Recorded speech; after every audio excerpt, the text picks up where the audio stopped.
through my years of college, I think I have identified the most useless degrees, at least the top three. And these are the top three that I have identified. One being theology. I know a lot of people who major in theology. And, if you're a religious person, all all props to you. But it's like, bro, what are you actually trying to do with that? Are you trying to be a pastor? You don't have to have a degree to be a pastor. I actually know somebody who got a doctorate in theology, and he used it to work the same job that he's already working. So that's number one on the list. Two, I would say business. I know a lot of people who also major in business. But the thing about business is like, I guess, yeah, you could, hypothetically do something in business, but a lot of the jobs that I see people who get business degrees work, you could also do without a business degree. And number three, and this is going to be a controversial pick, but I actually think biology is a very useless degree, and that's my major. And the only reason I say biology is a useless degree is because if you don't go to med school, PA school, whatever school that you're planning to go to after using that degree, it's pretty much useless by itself. I mean, I guess you could go teach biology, but nobody gets a biology degree to teach biology. You would just get an education degree or some easy science degree. But those are my top three. Anyway, today we are going to be reacting to a video that is titled Worst Degrees to Choose in the AI Era. With that too, I feel like he's going to talk about like computer science too, which computer science is one that I think that's just fell off in terms of need. I actually know people who also have computer science degrees, and I ain't gonna lie, with the job market right now, they having a rough time. I actually know somebody, it took him probably like a year and a half to find a job. Now he just shook back now, but I ain't gonna lie, it was looking pretty bleak for a while. So I think that's the one that's been changed the most due to the AI era. But a lot of you already know my opinion about AI. I really feel like AI will be um, the downfall of us all. I mean, only time will tell with that. But that's kind of where I'm at right now. Anyway, let's get into the video. This video is about how people make money. Anyway, without further ado, let's get into it. Coming for our jobs, no doubt about it, but it's coming for some jobs far quicker than others. So before you go and drop tens or hundreds of thousands of dollars on student debt, it's probably worth knowing which degrees are going to be useless, unwanted, and unemployable so you can avoid them. One day we might just reach the AI utopia where none of us are working and we're all fat, lazy, hedonistic babies like in WALL-E. But until I don't know if that's actually a good thing. I mean, I guess hypothetically, if nobody has to work, I mean, you don't have to work, so that might be nice. But it's like, do you really want to live a life with no purpose? Because ultimately, that's all that's gonna make. If you like wake up every day, don't have to do anything, AI does everything for you.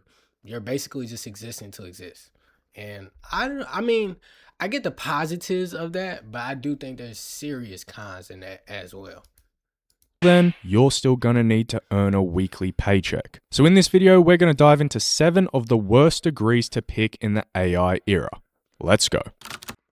Quick disclaimer before we start breaking hearts and causing existential crises. I didn't just wake up and personally decide which degrees are now shit. I'm presenting to you data collected from studies done by McKinsey, Oxford, the WEF, and a bunch of others that will be cited throughout the video. Make sense? Cool. The first degree that's going to be largely garbage is accounting and bookkeeping, which has gone from one of the most secure and stable professions in the world to arguably one of the riskiest. But I actually do agree with that. I know somebody who majored in accounting, and needless to say, he's not an accountant because they don't really have much need for him. I mean, I'm sure you can make it work, but at the same time, bro, I ain't gonna lie. I think that, like he said, job stability with accounting is just getting lower and lower. Bro, ChatGPT could literally do all your accounting needs 9 times out of 10. Even with taxes, like there's websites that do taxes and all of that, and they're really, really, really good. So I think as technology advances, it's only gonna get worse. with a few caveats, because it's not the high-level, super knowledgeable, I got decades of experience accountants that are in any kind of risk. It's only you juniors just beginning to enter the workplace. And that's because every piece of the beginner accounting job, payroll, bookkeeping, invoicing, reconciliation, basic auditing, AI is already doing faster better and for far less money. Oxford researchers put bookkeeping and tax prep near the top of their most automatable jobs, with a 98% probability that it'll be fully automated. The World Economic Forum's Future of Jobs study puts accounting and bookkeeping as one of the fastest declining jobs in 2025 heading into 2030. So what does this mean? It means it's going to be relatively hard to get those entry-level accounting jobs in the near future because all of those repetitive, rule-based, boring tasks that junior accountants used to do are all being automated away by AI tools we're already using in the workplace today. QuickBooks has rolled out accounting agents that auto-categorize transactions without a human ever touching them. Vic AI is currently selling autonomous accounting that processes invoices with 99% accuracy. BotKeeper is literally replacing entire bookkeeping departments with their automated algorithms. At a bare minimum, accounting is going to look drastically different in the next 5 years. The second area of study that's going to waste in the AI era is graphic design and visual arts. For decades, I don't know about that, because I ain't gonna lie. I mean, maybe as AI gets better, it'll be able to do things that are it'll be able to do like graphic design and visual stuff better. But I ain't gonna lie, as of right now, bro, like AI art is not that good. Now AI video is getting kind of realistic. It's kind of scary, but the pictures that they be coming up with is terrible. Like I tried to use AI for some of my YouTube thumbnails. I'm not even gonna lie. And every single time that I have ever used an AI thumbnail, people in the comment section call me out for it. Literally every single time. So I don't think that uh AI like art is there yet. Now I do think if it keeps, I do think if it keeps advancing, it will get there, especially with how good video is getting. we all thought the creative subjects would be the last to be automated, and yet some of the first consumer-facing AI products we were given by the overlords allowed us to generate any image we could possibly think of. The Future of Jobs report has graphic design as the 11th fastest declining job category in the world. Why? Because we've got tools like Adobe Firefly or Midjourney or even Google's Nano Banana that's now made everyone a designer. Now I will say this though. When I tried to use these AI thumbnails, I did use ChatGPT for them. So I don't know if like these programs that he's talking about are drastically better. I would assume they are because he didn't even mention ChatGPT. But I hope he put some art that they made so that we could see. No longer require specialized skills and a 4-year degree to remove a background or color grade a photo or design a logo. AI is already doing that in seconds. Canva conducted a massive study on the visual economy and found that 92% of business leaders expect regular employees, people in sales, HR, marketing, to have design skills and knowledge. So companies are no longer hiring junior designers. But you low-key should though. Like if you're a marketer, how can you not know how to make like a logo or a appealing picture? I feel like that's part of marketing. I mean, low key, I feel like visual design should be looped in with marketing. I don't think you should just be a visual designer by itself. I personally, I feel like that's common sense, but maybe not. I don't know. Well, obviously it is because he said 92% of people expect you to be able to do that. So designers to make a slide deck or a social media post. They're just getting their marketing guy to do it with Canva or ChatGPT or whatever other AI tool in a couple of minutes. The entry-level work is disappearing. So unless you're already in the top echelon of designers, you're entering a field where the supply of good enough work is infinite and the price is crashing to zero. The third degree on the chopping block is the one everyone told you was the golden ticket: computer science. I told you, computer science has definitely went down. I remember, what's crazy, bro? Before I decided to go into the medical route for college, the computer science was my original thing that I wanted to do. But then I went to a computer coding boot camp where we made video games, and I realized computer coding sucks. Like I would never want to code every day for the rest of my life. Like shout out to all the video game programmers who are making like GTA 6 and all that. Like that was my real wake up call to like how hard that stuff is. Cause I ain't gonna lie, bro. As far as building a whole GTA 6 like a Skyrim, you feel me? Yeah, I'm good. Y'all got it. I'm so good off computer science. Now, if y'all could teach me how to like hack and stuff like that, nah, that's kind of tough. But coding, and even hacking is still code, so probably not. Last decade or two, the advice was simple.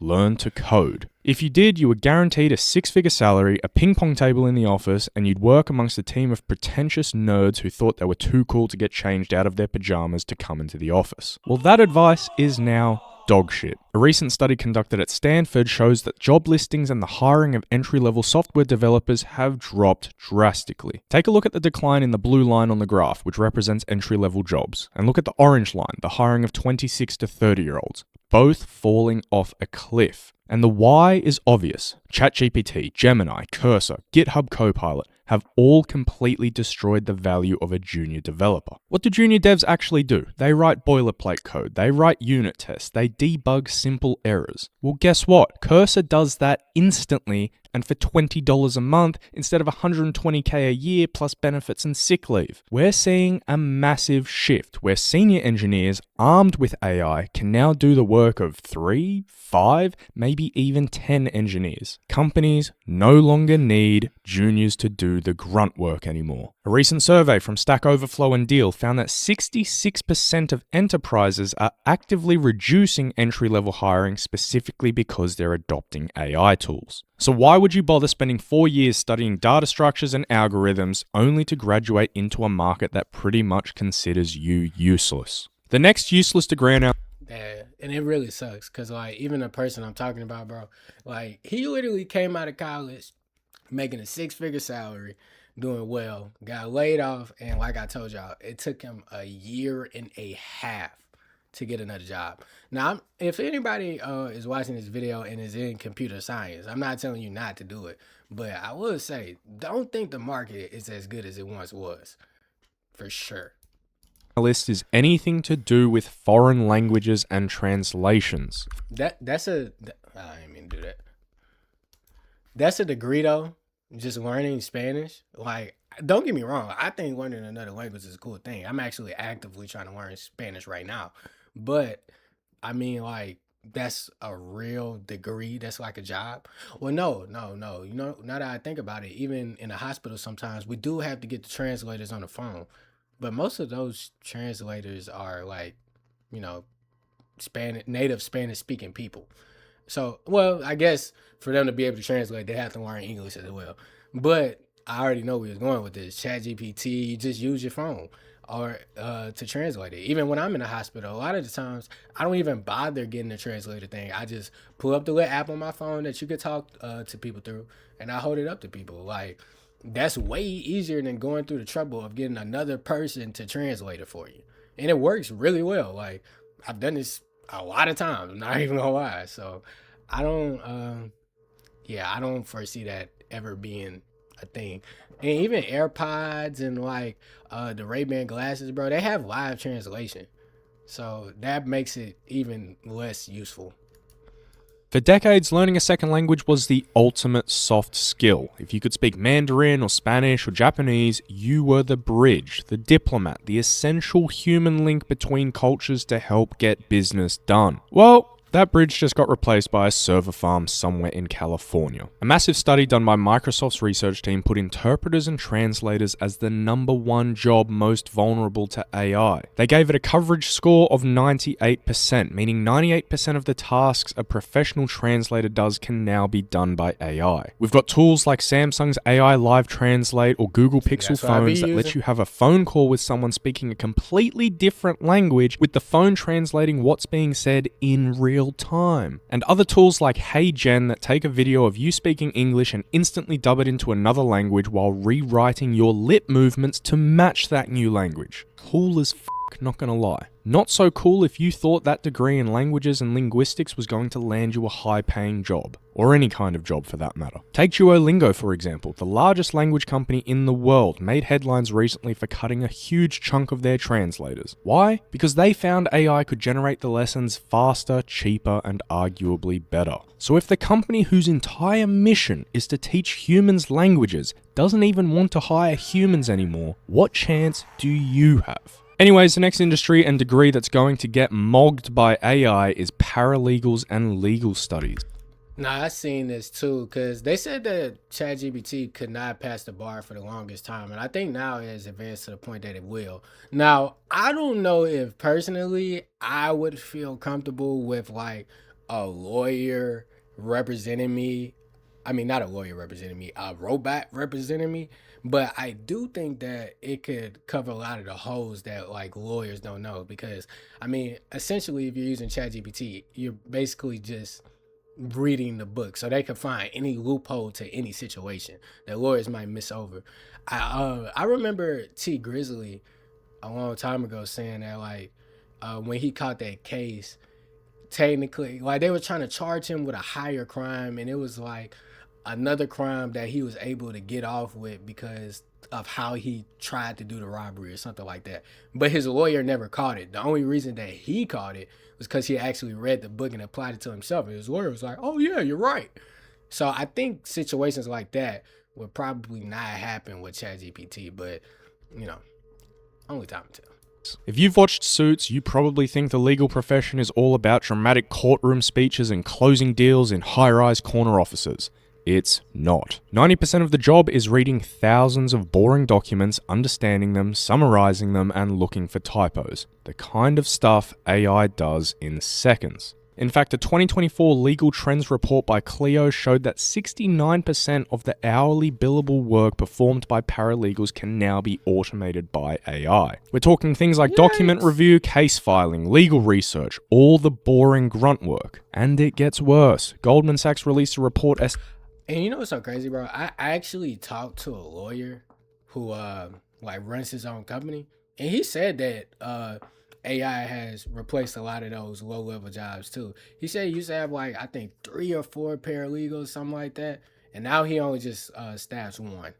So, and because most of that stuff that he used to rely on paralegals to do, AI does, and there's no reason for him to come out his pocket to pay more people if he could just get AI to do it, you know. And as it gets better, I mean, it's already pretty. That's already really bad. I'm not even gonna lie, because if you think about it, that means he cut 75% of the staff. But I think it might get to the point where he doesn't need any. Because even if you think about it, even one paralegal is at least I don't know how much they make, but probably like 40K a year if I was to guesstimate. But I think it might get cut down to zero. I ain't gonna lie.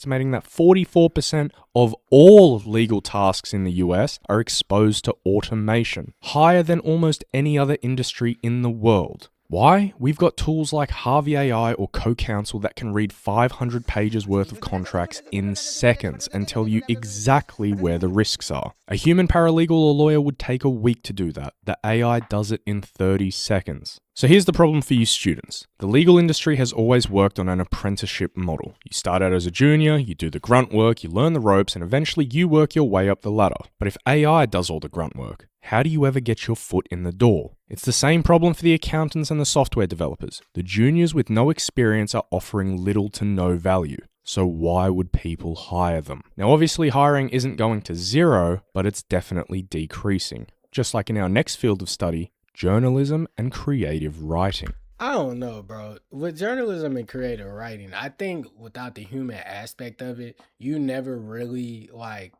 will be it won't never really feel real. Now I ain't gonna lie. I don't know if y'all be seeing them TikTok videos that AI completely wrote. They put like a Minecraft story behind it.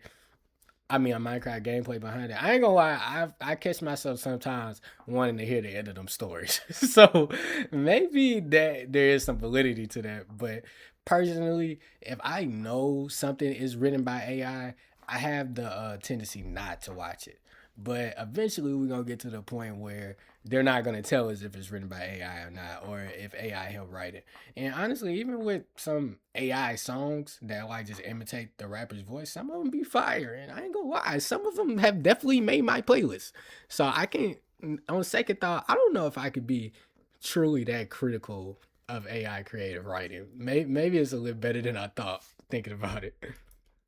Now, if you're studying this because you want to be the next Ernest Hemingway, putting the human soul into words and great works of fiction for other people to enjoy, by all means, continue in your studies and Godspeed on your journey. But if you thought you might land a comfortable job at a publication company writing articles for readers on the internet, you're in trouble. You need to very quickly understand that the purpose of writing articles online has so little to do with readership and has so much more to do with Google's search engine optimization. The majority of companies aren't writing articles to be read. They're writing articles to get clicks, validating their website regarding specific topics, and therefore having Google organically rank them higher when those specific topics are searched by users. This has turned writing on the internet into a game of quantity, and nobody does quantity like AI. Jasper AI, Copy AI, or even just ChatGPT can pump out 50 SEO optimized articles in the time it takes you to write a single headline. And as always, we're already seeing people take advantage. CNET got caught publishing fake articles written entirely by AI. Sports Illustrated even went so far as to generate fake headshots for their fake authors. And the job cuts are already happening. We saw at least 8,000 journalists lose their job in 2023, another 4,000 in 2024, and it's not getting any better. A Bain & Co study cited in this report found that more than 80% of consumers now rely on AI-generated summaries without ever clicking through to the source article. If nobody clicks on articles, the ad revenue goes to zero, and when ad revenue goes to zero, journalists get fired. And finally, we arrive at the most popular degree in the world. The degree you pick when your parents tell you to go to college, but you have no idea what you actually want to do.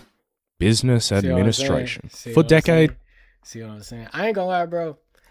Not to sound too critical on people, bro, but if you go to college and you telling me you're majoring in business without like a concrete plan to go to like law school or some type of graduate school, I'm gonna think you have absolutely no idea what to do with your life, because this is just the story I've heard from everybody who majors in business. People who major in business 9 times out of 10 do not know what they want to do in their life. They just know they need to go to college and they're just gonna pick something random. Not gonna lie. This was the safety net. You get the degree, you get a mid-level job in a cubicle sending emails, managing schedules, and doing your part to keep the machine well oiled. Well, now it's dog shit. The Goldman Sachs report has office and administrative support as the single most exposed industry to AI automation, with 46% of all tasks in the field able to be automated right now. And if you think that's just a prediction, look at what some of the biggest companies in the world are already doing. IBM recently made headlines when their CEO announced they're pausing the hiring of back office roles, things like HR. Nah, you know what's crazy, bro? The person I told you about in computer science, that's where he used to work at. And he got laid off from IBM. Not gonna lie. And he had a good job, loved it, but this was the company that ended up replacing him for AI. And admin, and he explicitly said he expects 30% of those jobs to be replaced by AI within 5 years. That's around 7,800 people at just one company who aren't getting hired anymore. And the WEF backs this up. They predict that 26 million admin and record-keeping jobs will be eliminated globally by 2027. 26 million. What's driving this shift? Agentic AI. We're now moving past chatbots that just talk to you, and we're entering the era of AI agents that can actually do things. Microsoft 365 Copilot can already join your meetings, take the minutes, assign tasks to the team, and schedule the follow-up call without a human lifting a finger. Well, take a look at 11x AI. They've built an AI employee named Alice who handles sales and marketing. She finds the leads, researches their LinkedIn profiles, writes the personalized emails, handles the objections, books the meetings, and works 24 hours a day, 7 days a week. She speaks 30 languages and she never asks for a commission. You and your little business admin degree ain't surviving this era, boy. That's all for this video though. Hopefully I didn't... Yeah, I ain't gonna lie, bro. It's like I said again, bro. The AI world will be scary, bro. Not gonna lie. I'm glad I picked a profession that I think will not be heavily affected by AI, but who knows? Even that is vulnerable at some point in time. Anyway, if you enjoyed the video, please leave a like, comment how you feel about the situation, and thank you for tuning in today. See y'all next time.